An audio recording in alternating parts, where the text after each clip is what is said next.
الحمد لله كفى وسلام على عباده الذين اصطفى أما بعد فقد قال الله تعالى في كلامه المجيد وفرقانه الحميد أعوذ بالله من الشيطان الرجيم بسم الله الرحمن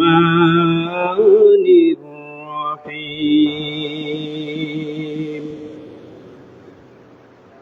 وجاءت سكرة الموت بالحق ذلك ما كنت منه تحيد وقال رسول الله صلى الله عليه وسلم حب الدنيا رأس كل خطيئة أو كما قال عليه الصلاة والسلام إن الله وملائكته يصلون على النبي يا أيها الذين آمنوا صلوا عليه وسلموا تسليما درود الشريف اللهم صل على محمد وعلى آل محمد كما صليت على إبراهيم وعلى آل إبراهيم إنك حميد مجيد اللهم بارك على محمد وعلى آل محمد كما باركت على إبراهيم وعلى آل إبراهيم إنك حميد مجيد معزز محترم হযরত মুসাল্লিন ইকরাম, মহান রব্বুল আলামিনের দরবারে শুকরিয়া আদায় করছি যে মহান রব্বুল আলামিন আপনাকে এবং আমাকে এই মহিমান্বিত দিনে সলাতুল জুমার দিনে সলাতুল জুমার নামাজ আদায় করার জন্য যথাসময়ে আমরা মহান মাবুদের দরবারে মহান মাবুদের ডাকে সাড়া দিয়ে উপস্থিত হতে পেরেছি। এই জন্য মহান মাবুদের দরবারে আমরা শুকরগুজার হচ্ছি, বলছি আলহামদুলিল্লাহ।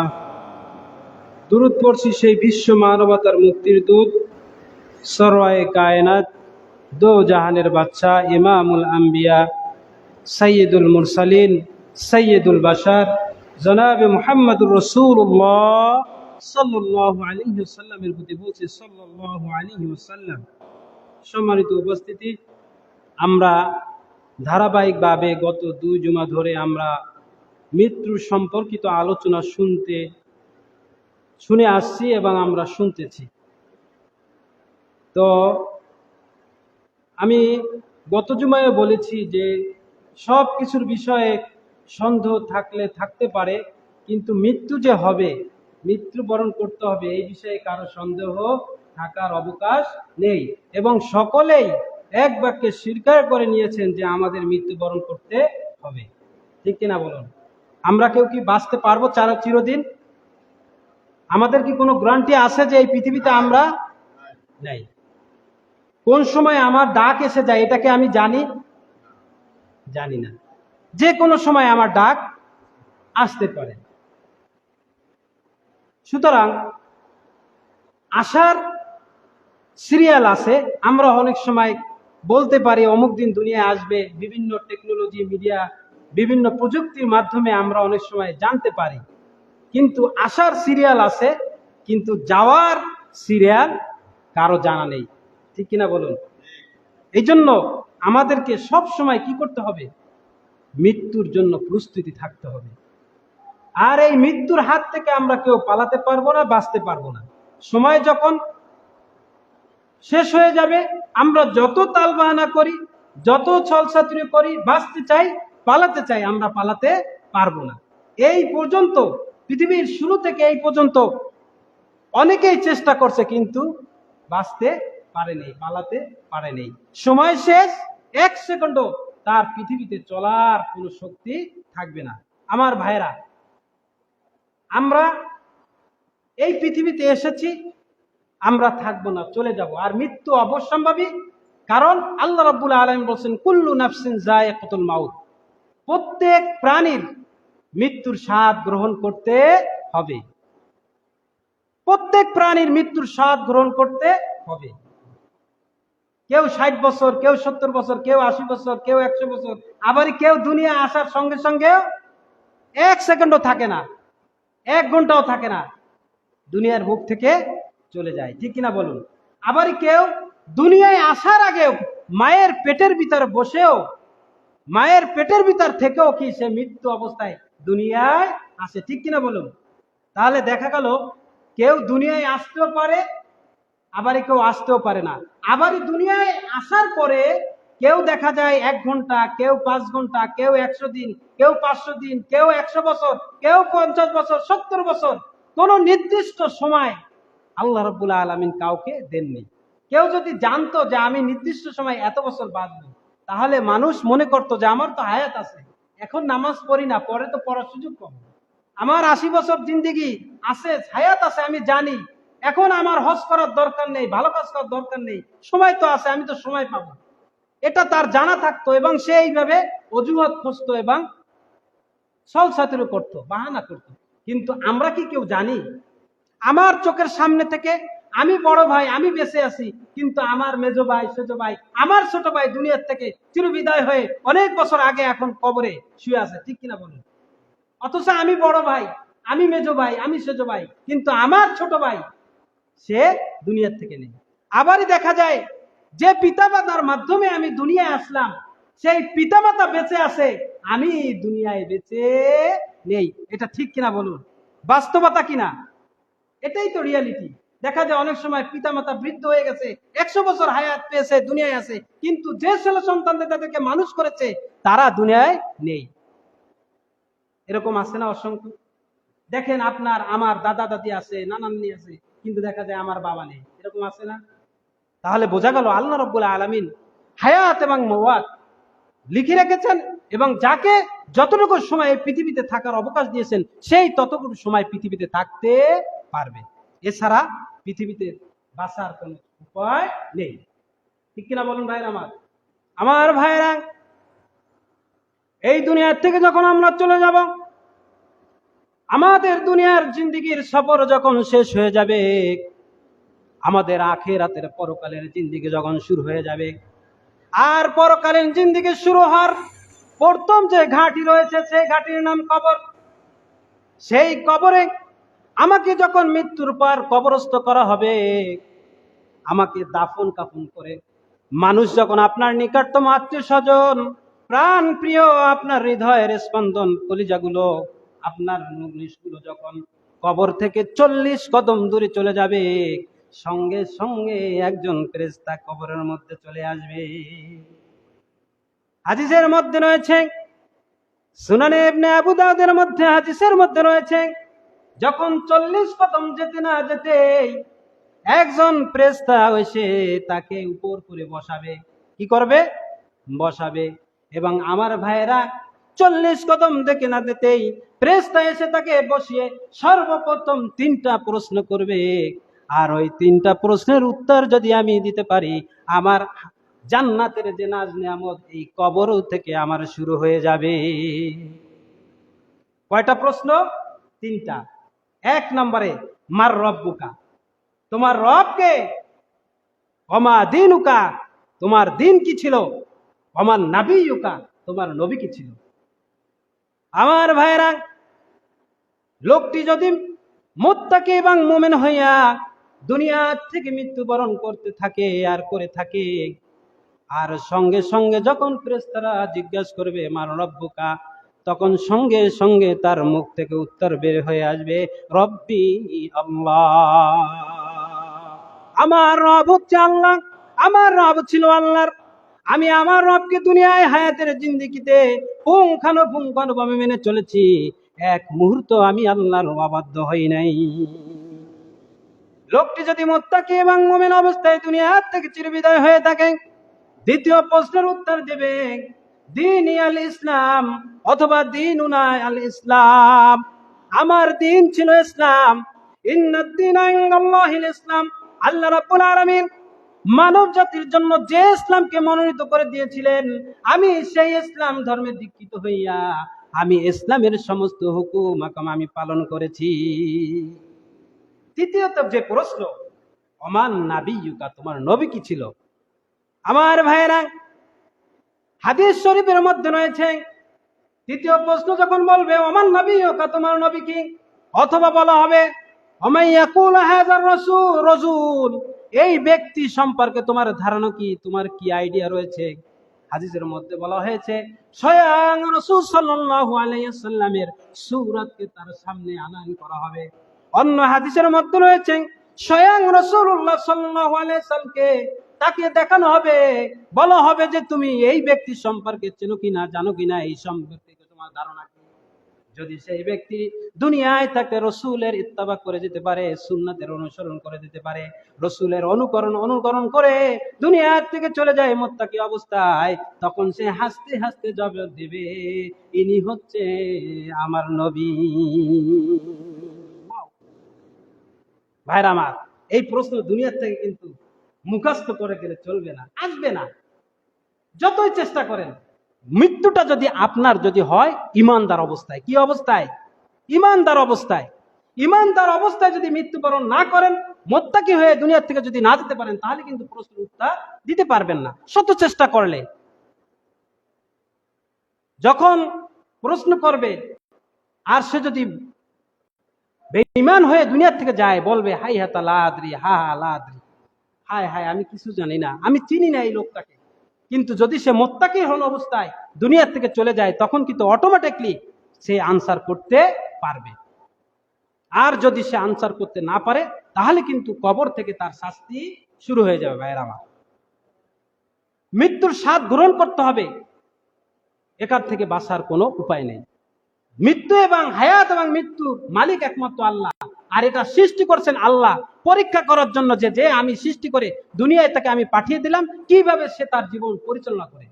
আল্লাহ রাব্বুল আলামিন সূরা মুলকের মধ্যে ঘোষণা করেন আল্লাযী খালাকাল মাউতা ওয়াল হায়াতা লিয়াবলুয়াকুম আইয়ুকুম আহসানু আমালা। তিনি সেই সত্তা যিনি জীবন এবং মৃত্যু সৃষ্টি করেছেন, এই জন্য তিনি জানতে চান, পরীক্ষা করতে চান যে কারা আমার হুকুম মতো এই দুনিয়ায় তাদের জীবন পরিচালনা করেছে, আর কারা আমার হুকুম ছাড়া এই দুনিয়ায় চলেছে। আমি তাদেরকে পরীক্ষা করতে চাই, কে তাদের মধ্যে কারা হচ্ছে উত্তম আমলদার, তাদের মধ্যে কারা আমার হুকুম মেনে আমার জান্নাতের আশায় জাহান্নাম থেকে বাঁচার আশায় ওই জাহান্নামকে ভয় করে, যারা আমার হুকুম মতো তার জীবন পরিচালনা করেছে। আমি পরীক্ষা করতে চাই যে কে আইয়ুকুম আহসানু আমালা, তোমাদের মধ্যে আমলের দিক থেকে কে সবচাইতে উত্তম। ভাইরা আমার, এই পৃথিবীতে আমরা একসময় ছিলাম না, আমাদের কোনো অস্তিত্ব ছিল না, ছিল অস্তিত্ব ছিল না। তিনি আল্লাহ আমাদেরকে সৃষ্টি করেছেন। আল্লাহ রাব্বুল আলামিন বলছেন কাইফা তাকফুরুনা বিল্লাহি ওয়া কুনতুম আমওয়াতান সুম্মা ইউমীতুকুম সুম্মা ইউহয়ীকুম সুম্মা ইলাইহি তুরজাউন। কাইফা তাকফুরুনা বিল্লাহি আমওয়াত, মৃত্যুকে কেমনে তোমরা অস্বীকার করবে? কেন অস্বীকার করো? কিভাবে তোমরা অস্বীকার করবে? তোমরা তো মৃত্যু ছিলে, তোমাদেরকে আমি জীবিত করেছি, আবারই তোমাদেরকে আমি মৃত্যু দান করব, এবং সর্বোপরি আমার কাছে তোমাদের ফিরে আসতে হবে। আমার ভাইরা, আমাদের কোনো অস্তিত্ব ছিল না, আমাদের কোনো ক্ষমতা ছিল না, আমরা কিন্তু উল্লেখ করার মতো কোনো কিছুই ছিলাম না। আল্লাহ রাব্বুল আলামিন আমাদেরকে হায়াত দিয়েছেন, আমাদেরকে সৃষ্টি করেছেন, তারপর কিন্তু আমরা এই দুনিয়ার নাজ মহব্বত আমরা ভোগ করতে পারছি।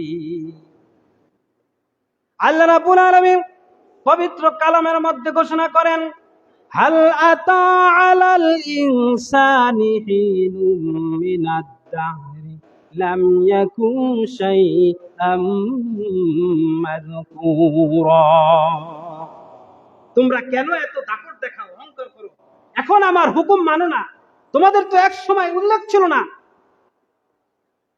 হাল আতা আলাল ইনসানি হিনুম মিনাদ দাহরি লাম ইয়াকুন শাইআম মাযকুরা। যুগের পর যুগ তোমাদের উল্লেখ করার মতো কিছুই ছিল না। তোমাদের অস্তিত্ব ছিল না, তোমাদের হায়াত ছিল না। আমি আল্লাহ রাব্বুল আলামিন তোমাদেরকে এই পৃথিবীতে হায়াত দিয়েছি, তোমাদেরকে এই পৃথিবীতে আরোহণ করেছি, এরপরে তোমরা এই পৃথিবীতে আসছো। তোমরা তো মায়ের গর্ভ থেকে তোমাদেরকে এক ফোঁটা শুকনো রত্ন বিন্দু দিয়ে আমি সৃষ্টি করে এই দুনিয়ার থেকে এই দুনিয়ায় আমি প্রেরণ করেছি। তোমরা কেন এই আমাকে অস্বীকার করো? আল্লাহ রাব্বুল আলামিন পবিত্র কালাল মুল্লার মধ্যে ঘোষণা করেন, ওয়ালাকাদ খলাকনাল ইনসানা মিন সুলালাতিন মিন তিন। আল্লাহ বলছেন আমি সুলালাতিন মিন তিন, মাটির থেকে, বিভিন্ন জায়গায় আল্লাহ পানির থেকে বলেছেন শুকনো মাটিকে খড়খড়ে মাটি, এবং এক জায়গায় বলেছেন ক্রমবর্ধমান ধাবিত প্রবাহিত এক ফোঁটা শুকনো নাপাক পানির থেকে আমি তোমাদেরকে সৃষ্টি করেছি। আল্লাহ রাব্বুল আলামিন বলেন ওয়ালাকাদ খলাকনাল ইনসানা মিন সুলালাতিন মিন তিন, মাটির নির্যাস থেকে তোমাদেরকে আমি সৃষ্টি করেছি।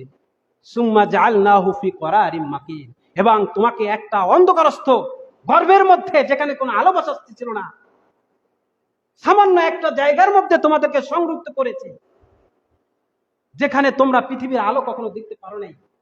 তোমরা জানতে না পৃথিবীতে কত বড়। তোমরা মনে করতো যে এইটাই হচ্ছে পৃথিবী, এইটা হচ্ছে সবচাইতে বড় জায়গা। সুম্মা জাআলনাহু ফি করারিম মাকিন, সুরক্ষিত একটা জায়গায় তোমাদেরকে আমরা স্থান দিয়েছি। আল্লাহ রাব্বুল আলামিন তার পরবর্তীতে ঘোষণা করেন, সুম্মা খলাকনান নুতফাতা আলাকাতান ফাখালাকনাল আলাকাতা মুদগা ফাখালাকনাল মুদগাতা ইযামান ফাকাসাওনাল ইযামা লাহমা। আমি এই যে তোমাদেরকে একটা অন্ধকার গর্ভাশয়ের মধ্যে, ঘরের মধ্যে রেখেছি, এরপরে সুম্মা খলাকনান নুতফাতা আলাকাতান, এবং একটা নুতফা থেকে তোমাদেরকে সামান্য মাংস পিণ্ড তৈরি করেছি। তারপর ফাখালাকনাল মুদগাতা ইযামান, এবং এই মাংসটাকে আমি হাড্ডি দিয়েছি, মাংসের মধ্যে আমি হাড্ডি দিয়েছি। তারপর আছে ফাকাসানাল ইযামা লাহমা, এবং এই হাড়ের উপর আমি বস্তু দিয়ে আবৃত করে দিয়েছি, মাংস পিণ্ড দ্বারা আবৃত করে দিয়েছি। ফাকাসানাল ইযামা লাহমা সুম্মা আনশানাহু খালকান আখার, এরপর তোমাকে আমি একটা সুন্দর আকৃতি দিয়ে এই পৃথিবীর মধ্যে আমি পাঠিয়েছি। তোমরা কিভাবে মৃত্যুকে অস্বীকার করো? তোমাদেরকে মৃত্যুর স্বাদ গ্রহণ করতে হবে। আল্লাহ রাব্বুল আলামিন ঘোষণা করেন, কুল্লু নাফসিন যায়িকাতুল মাউত, প্রত্যেকটি মানুষকে মৃত্যুর স্বাদ গ্রহণ করতে হবে। সুম্মা তাওয়াফাউনা উজুরাকুম, এবং এই দুনিয়ার জিন্দেগিতে সৃষ্টি করার পর আমি তাদেরকে যে হায়াত দিয়েছি, এই হায়াত অনুযায়ী যারা আমার হুকুম মতো চলেছে, তার প্রতিটি বিন্দু বিন্দু জাররা পরিমাণ যা যা তারা ভোগ করবে। ঠিক কিনা ভাইরা? ফামান ইয়ামাল মিসকালা যাররাতিন খায়রান ইয়ারা ওয়া মান ইয়ামাল মিসকালা যাররাতিন শাররান ইয়ারা। বিন্দু বিন্দু পরিমাণ যদি ভালো কাজ করি তারও যা যা পাবো, আবার যদি বিন্দু পরিমাণ খারাপ কাজ করি তারও যা যা আমাকে ভোগ করতে হবে। আমার ভাইরা, মৃত্যুর যে ভয়াবহতা, কত বড় কষ্ট, কত বড় শাস্তি, আল্লাহ রসুল বলেছেন, আমার যখন মৃত্যুর সময় আজরাইল আলাইহিস সালাতু ওয়াস সালাম আমার কাছে আসলেন, অনুমতি নিলেন, আর আমার বুকের উপরে যখন হাত রাখলেন, আল্লাহ রসুল বলেন যে আমার মনে হইল যে 7 সমুদ্রের পানি যদি আমাকে যদি এখন পান করানো হয় তাও আমার পিপাসা মিটবে না, এত বড় সে তৃষ্ণার্ত হয়ে গিয়েছে। আল্লাহু আকবার। আল্লাহ রসুল বলেন, আমার যে আজরাইল আলাইহিস সালাতু ওয়াস সালাম শুধু তার ডান হাত আমার বুকের উপর রেখেছিলেন, আর সঙ্গে সঙ্গে আমার অনুভব হয়েছিল সারা পৃথিবীর পাহাড়টা, সারা পৃথিবীটা যেন আমার বুকের উপরে চেপে দেওয়া হয়েছে। আল্লাহু আকবার। ভাইয়ের আমার, কিভাবে আমরা এই মৃত্যুর কষ্ট থেকে আমরা বাঁচবো? যদি আমরা আমল না করি, আমল সলিহাত না করি, নেক কাজ না করি, আল্লাহর হুকুম মতো না চলি, তাহলে কিন্তু এই মৃত্যুর যে ভয়াবহতা, সেখান থেকে আমরা বাঁচতে পারবো না। কষ্ট আমাদেরকে ভোগ করতে হবে। আর এই মৃত্যুর যন্ত্রণাটা যে সত্য, তার প্রমাণ দলিল আল্লাহ রাব্বুল আলামিন কোরআনের মধ্যে দিয়েছেন। আল্লাহ রাব্বুল আলামিন পবিত্র কালামের মধ্যে ঘোষণা করেন, ওয়াজাআত সাকরাতুল মাউত বিল হক। মৃত্যুর যন্ত্রণা এটা হচ্ছে সত্য। সবাইকে এই মৃত্যুর যন্ত্রণা অবশ্যই ভোগ করতে হবে। মৃত্যুর যন্ত্রণা ভোগ করতে হবে, এখান থেকে কেউ বাঁচতে পারবে না। আল্লাহ রাসূল সাল্লাল্লাহু আলাইহি ওয়াসাল্লাম সুনানে আবু দাউদের মধ্যে ঘটনাটি উল্লেখ করেছেন যে মৃত্যুর সময় মানুষের কি যন্ত্রণা হবে, শাস্তি হবে। আল্লাহ রাসূল বলেছেন, যখন কোন ব্যক্তির মৃত্যুর সময় এসে যাবে, আর মৃত্যুর ব্যক্তি যখন যখন মনে করেন ইমানদার এবং মুত্তাকি অবস্থায় দুনিয়ার থেকে চলে যাবে, আর যখন তার জানটা কবজ করতে আসা হবে, আজরাইল আলাইহিস সালাতু ওয়াস সালাম যখন জান কবজ করতে আসবে, যখন জান কবজ করতে আসবে, সঙ্গে সঙ্গে আসমান থেকে একটা এলান আসবে। আল্লাহ রাসূল বলেছেন, ফায়ুনাদি মুনাদিম মিনাস সামাই ক্বাদ সাদাকা আবদি। আর যখন মৃত্যুর সময় আসে যাবে, আর মৃত্যু যখন তার সুন্দরভাবে সুশোভিত হয়ে যাবে, আর যখন কবরে রাখা হবে, আর যখন যে সুয়ালের উত্তর সুন্দরভাবে দেবে, আর সঙ্গে সঙ্গে আকাশ থেকে এলান আসবে যে আমার বান্দা সত্য কথা বলেছে, আমার বান্দা মিথ্যা কথা বলে নেই, আমার বান্দা যা বলেছে সব যথার্থ, সব যথার্থ। যখন এই কথাটা বলবে, আসমান থেকে ঘোষণা দিবে, আর সঙ্গে সঙ্গে ফেরেশতারা কি করবে? আল্লাহ রাসূল তাও বলেছেন যে আনকাদ সাদাকা আবদি, আমার বান্দা সতর্ক সত্য কথা বলেছে, সঠিক উত্তর দিয়েছে, সুতরাং কি করো? ফাপরিশু মিনাল জান্নাহ, জান্নাতের বিছানা কবরটাকে বিছাইয়া দাও, কবরের মধ্যে জান্নাতের বিছানা বিছাইয়া দাও। ওয়াফরিশু মিনাল জান্নাহ ওয়াফতাহু লাহু বাবাম মিনাল জান্নাহ, জান্নাতের থেকে তার একটা দরজা কবরের দিকে ঢুকায় ইশারা করে দাও, কবরের সঙ্গে আর জান্নাতের একটা দরজা